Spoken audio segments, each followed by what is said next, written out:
యేసుక్రీస్తు సువార్తని మత ప్రచారం అని ఈ మదాసురులు అంటున్నారు కదా. మదాసురులు ఒక్క మాట నేను అడుగుతా, సరే ఇది మత ప్రచారం రా, దీని మీద నువ్వు కయాని కాలు దువ్వి విషం కక్కుతున్నావు, ఇదేదో నువ్వు సమాజం మీద పెట్టి ఎంతమంది తాగుబోతుల్ని మార్చావు రా దౌర్భాగ్యుడా అని నేను అడుగుతున్నా. ఎంతమంది తాగుబోతుల్ని మార్చావు, ఎంతమంది వ్యభిచారులను మార్చావు, ఎంతమంది నరహంతకుల్ని మార్చావు, ఎంతమంది దుర్మార్గుల్ని మార్చావు, ఎంతమంది మోసగాళ్ళను మార్చావు, ఎంతమంది వంచనలో బతికే వాళ్ళని మార్చావు. ఎవర్రా దేశద్రోహి? నిజమైన దేశద్రోహి ఎవరు?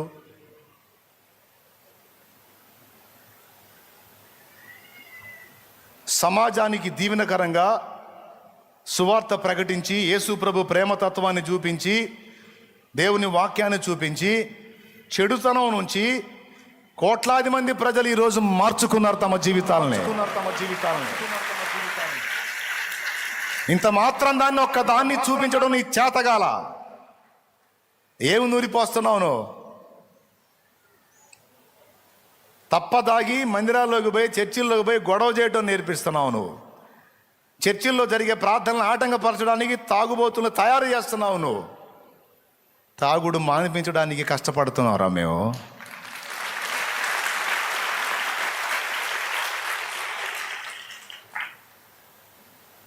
విచ్చలవిడి జీవితంలోంచి జనాన్ని బయటికి తీసుకుని రావడానికి కష్టపడుతున్నాం. ఇప్పుడు ఇక్కడ కూర్చున్న వాళ్ళలో గతంలో నేను త్రాగుబోతున్నానన్నా, నేను ఇప్పుడు మార్చుకున్నాను, ప్రభు ప్రేమను బట్టి నేను మారాను అన్నోళ్ళు చేతులు ఎత్తండి. సరిగా 2 చేతులు ఎత్తండి తమ్ముళ్ళారా, నా ఇల్లారా.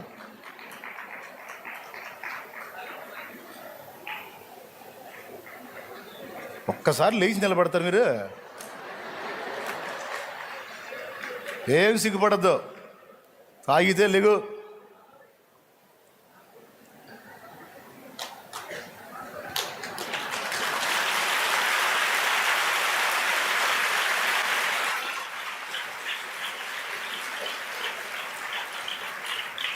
అది పైకి లేచి నిలబడ్డారు చూడండి.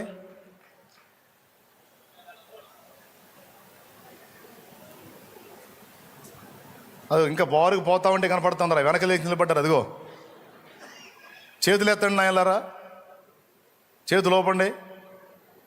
అదిగో వీళ్ళందరూ మారారు కాబట్టి ఇప్పుడు వాళ్ళ సమాజాలు ప్రశాంతంగా ఉన్నాయి. కానీ వీళ్ళు అదే తంతులో కొనసాగినట్టయితే వాళ్ళ కుటుంబాలకి, బజార్లకి, సమాజాలకి మనశ్శాంతి ఉండేదా? ఇదిరా క్రైస్తవ్యం అంటే. ఇదిగో ఈ పక్క సేవకులు లేచి నిలబడ్డారు. వీళ్ళు డ్రింక్ మ్యాన్లే. వామో ఇప్పుడు వీళ్ళు పాస్టర్లు అయ్యారు, లేకపోతే వీళ్ళు ఎంతమంది నోయనం చేసేవాళ్ళు. ఇటు పక్క సేవకులు ఉన్నారు.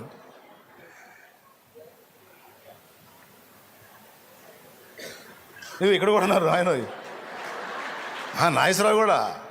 అమ్మో, జీవితాలు మారిపోయినాయి ఈరోజు. మీరు చప్పట్లు కొట్టాలనిపించట్లేదా?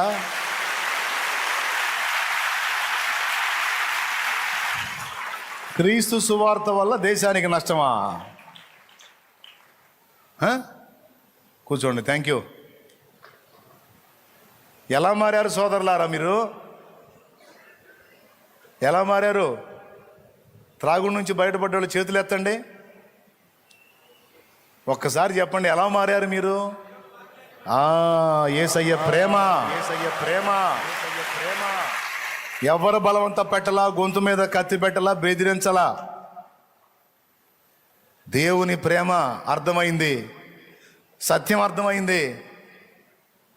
నా కోసం నన్ను ప్రేమించి నా కొరకై సిలువలో బలైన నా ప్రభు తెలియక బతికి ఆ పాపంలో ఇంక బతకూడదు. సమాజానికి కంటకుడిగా ఒకనాడు బతికా, సమాజానికి సాక్షిగా బతకాలి, ఈరోజు మాదిరిగా బతకాలని నీ అంతటా నువ్వు మార్చుకున్నావు. ఇది క్రీస్తు సువార్త వల్ల జరిగే న్యాయం. ఎవడు దేశద్రోహి? ఎవడు దేశాన్ని కీడు చేస్తుంది? సాంఘిక దురాచారాలను కల్పించి రకరకాల వాటి పేర్లతో తాగుడులో ముంచి లేపుతుంది మీరు. విచ్చలవిడి జీవితంలోనికి వెళ్ళిపోతుంటే చూస్తూ పొళ్ళికిలేస్తుంది మీరు. కన్నీరు గార్చి ప్రార్థన చేసి మనిషితో మాట్లాడి సువార్త చెప్పి వాళ్ళ హృదయాల్లో పరివర్తన కోసం తన్నులు తిని తిట్లు తిని చీత్కారాలు పొంది చీ అనిపించుకొని ప్రాణాలు కూడా పెట్టడానికి సిద్ధపడిందిరా క్రైస్తవ్యం. అది సువార్త, అది దేవుడు, అది యేసు దేవుడు, అది యేసు. జీవితాలు రక్షణలోకి నడిపించేవాడు దేవుడు అంటే నాశనం చేసేవాడు కాదు.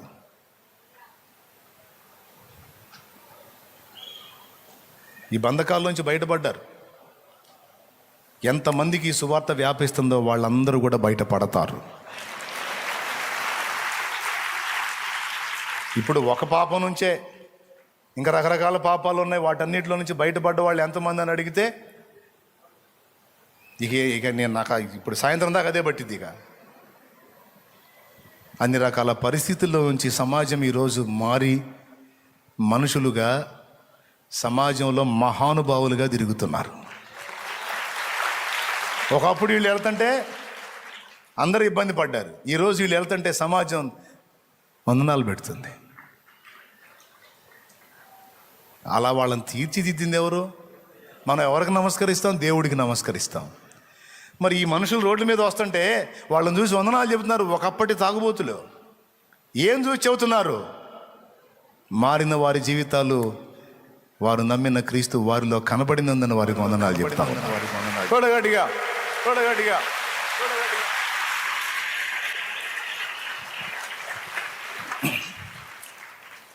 నిజమైన దేశభక్తి మాది. నిజమైన దేశభక్తి మాది. మనుషుల్ని మహానుభావులుగా తీర్చిదిద్దే పనికి మేము పూనుకున్నాం. దానికి మాదిరిగా క్రీస్తుని తీసుకున్నాం. ఆ క్రీస్తునే మిగిలిన సమాజానికి మాదిరిగా చూపిస్తున్నాం. క్రీస్తు తత్వాన్ని, ఆ ప్రేమ తత్వాన్నే మేము చూపిస్తున్నాం సమాజానికి మాదిరిగా.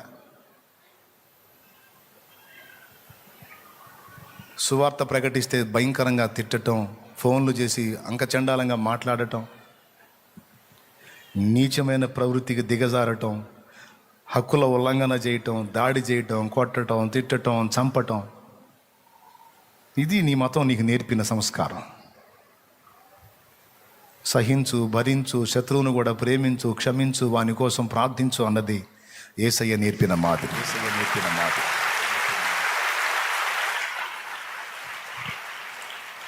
కాబట్టి ప్రియులారా, మనం దైవభక్తులు మాత్రమే కాదు, దేశభక్తులం కూడా. మన సమాజం ఇంకా చాలా బంధకాల్లో బందీ అయి ఉంది తమ్ముళ్ళు, చెల్లెళ్ళు. ఇంకా చాలా వరకు చాలా విషయాల్లో స్వాతంత్ర్యం రాలా మనకి.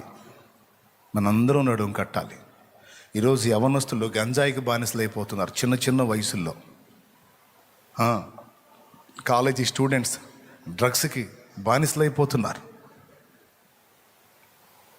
విచ్చలవిడి లైంగిక పాపాన్ని కూర్చున్న భయమే పోయింది, సంస్కారం పోయింది. కానీ క్రీస్తు నందు మనకై దేవుడి కృపను బట్టి ఆ సంస్కారం, దైవ భయం, దైవభక్తి ఉన్నాయి. త్రోవ తప్పిపోతున్న సమాజ రక్షణ కోసం ప్రార్థన చేయటం, సమాజానికి మాదిరి ఇవ్వటం, సమాజం మీద దేవుని ప్రభావం పడినట్లు మన వంతు మనం జాగ్రత్తలు తీసుకోవటం, ఆ సత్య సువార్తను అందరిలోనికి వ్యాపింపజేయటానికి మన వంతు మనం ప్రయాసపడటం అనేది ఈరోజు దీక్ష పూనదాం.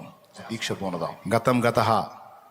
ఇంక ముందున్న ఆయుష్కాలంలో, ముందున్న జీవితంలో మన సమాజ శ్రేయస్సు కొరకు, సమాజ రక్షణ కొరకు, దేవా మా దేశాన్ని దర్శించు, దీవించు, రక్షించు అని ఒట్టి ప్రార్థనతో ఆగొద్దు. ఆ రక్షణలోనికి ఆత్మలు రావడానికి నీ వంతుగా నువ్వు ఏం చేయగలవో అది చేయి. సువార్త కోసం నీ వంతుగా నువ్వు ప్రయాసపడు. నీకు ఉన్న ప్రతి అవకాశాన్ని వినియోగించుకొని పాపంలో, శాపంలో జీవిస్తున్న ఒక వ్యక్తికి సువార్తను అందించు. వాని జీవితం మారిపోతుంది, వాని కుటుంబం దీవించబడుతుంది. వాడి వ్యసనాల్లోంచి బయటపడతాడు, ఒక క్రొత్త జీవితం మొదలు పెడతాడు. క్రొత్త జీవితం. దీనికోసం ఎవరు ఏ విధంగా ప్రయాసపడగలరో, ఏ విధంగా తోడ్పడగలరో ఆ విధంగా తోడ్పాటును అందించాలి. అది తీర్మానం. యేసు ప్రభు ప్రాణం పెట్టాడు మనకి 2 విధాల స్వాతంత్ర్యం ఇవ్వటానికి. మన అమరవీరులు మన కోసం ప్రాణం పెట్టారు. బ్రిటిష్ దిక్కుమాలిన గవర్నమెంటు పరిపాలనలో నుండి మనల్ని బయటికి తీసుకొని రావడానికి.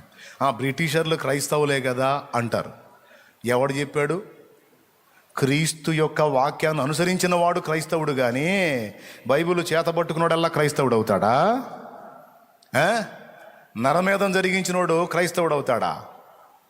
అవసరమైతే హతసాక్షిగా ప్రాణం పెట్టి అన్నాడు, కానీ ప్రాణాలు తీమల్లా. వాడెట్ట క్రైస్తవులు అవుతారు? దుర్మార్గాలు చేసిన వాళ్ళు. యేసుప్రభు సిలువ పెట్టుకుంటే, యేసుప్రభు బైబిల్ పట్టుకుంటే వాడు క్రైస్తవుడేనా?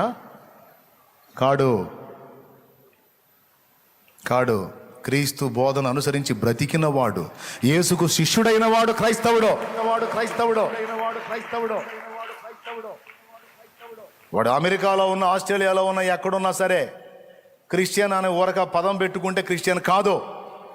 క్రీస్తు మార్గాన్ని అనుసరించి బ్రతికిన వాడు క్రైస్తవుడు, కానీ యేసు ప్రభు బిడ్డని క్రైస్తవుడు అని చెప్పుకుంటే వెచ్చలవిడిగా అడ్డదిడ్డంగా బతికే దిక్కుమాలనోడల్లా క్రైస్తవుడు ఎట్లవుతాడు? కాడు.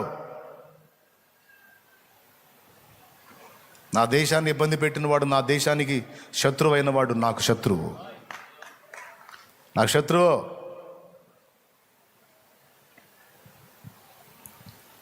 ప్రపంచంలో ఎక్కడున్నా సరే క్రీస్తు యేసు శిష్యులు, క్రీస్తు మార్గాన్ని అనుసరించి బ్రతికేటువంటి సహోదరులంతా నా సహోదరులు. సాటి మనిషిని ఏడిపించి పీడించి వాడి రక్తం తాగేటువంటి దుర్మార్గులు క్రైస్తవులు ఎలా అవుతారు? వాడు ఏ దేశంలో ఉన్నా వాడు పేరు చెప్పుకుంటే క్రైస్తవుడు అవుతాడా? ఒప్పుకోం. ప్రైజ్ ద లార్డ్, హల్లెలూయా. కాబట్టి ప్రియులారా, విన్న విషయాలు మీరు